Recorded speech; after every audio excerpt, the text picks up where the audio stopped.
So you're going to start with your view. You will be working on your assignment that you started, or your drawing that you started in the first assignments, and continuing with that. And you're going to add in flooring. So you're going to go to the architecture tab up here in your ribbon tool, and you will come over to where it says floor here.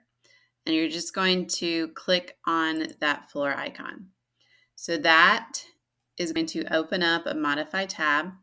You will see this a lot when you draw walls, ceilings, floors, a lot of things. It will open up this modify tab in here. For any time you guys are drawing a flooring, ceilings are very similar.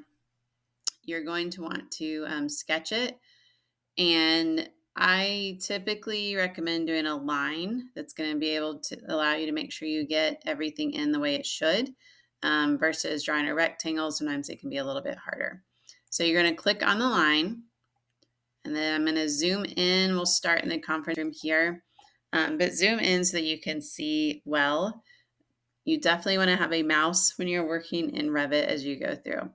And then I am going to pick the endpoints of my walls.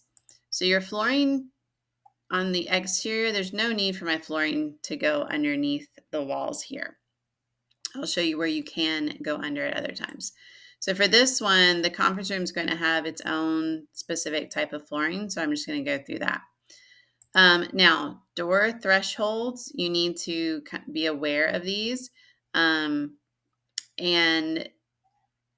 either have your corridor flooring come into it or have all of your room flooring go out. I will show you the corridor flooring next. I'm going to have it come in. So I'm just going to keep coming across to this. So now I have my perimeter is purple. So that means I've connected everything. And over here on properties, this is telling me the type of flooring that I'm putting in. So your basic, what is going to come up is your 4-inch concrete slab. There are some already built examples in here, which is what we're going to focus on first. So you can do a concrete slab with BCT. You can do a generic, etc. as it goes through. So let's leave it at a concrete slab for right now. And we'll come back and I'll show you how to adjust it. So we're going to have this here. We're going to come in and we're going to click the check when we're good to go. And it'll put that in there. So now for these offices and rooms right here, let's draw a flooring that goes the same throughout all of these. Okay. So again, I'm going to go to my floor icon. I'm going to come to the line. And I'm still in this one. I'm going to just start in the corner. I'm going to come down here. And I'm going to go ahead and pull it all the way across. So in this case, it is pulling my flooring underneath those walls because it's the quickest way to get it done. When you have any little jog in your wall, keep zooming in until you can see where the end point is, and then I can zoom back out. All right. Again, I'm going to leave this as a 4-inch slab and hit the check button to set it. We'll do one more. I'm going to do a hallway so that you can see how to address the thresholds of the door. So again, with the flooring and a line, and I'm going to start here. So now you can see where your other flooring line is. So I'm just going to make sure I come up and I meet that, because otherwise you're going to have blank spots in your floor and it will cause issues. So I'm just going to come for all of these. And actually what I can do, because I pulled that across, is I can come all the way across here.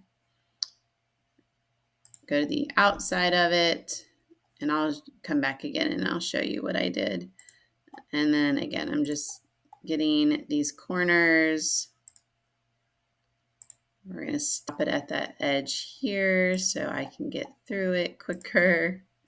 Again, pull this one through. So I'm making sure my corridor flooring goes into all of my thresholds. When you keep it consistent, is going to make it much simpler. And then join it and hit the arrow. So this is showing you what's highlighted, what's shaded, what I just put in. So I can check and see that, yes, all of my thresholds are filled in. And again, I went inside to this threshold and then just pulled it all the way across here. Revit, you can see, is automatically adjusting, and it's not putting the flooring on top of that floor. It's underneath it as it goes through.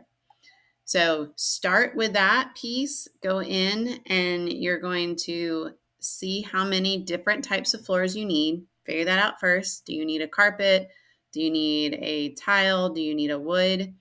And where are those going? And create 3 separate areas. Although right now they're all going to say 4-inch concrete slab. I'll show you how to change the flooring type next.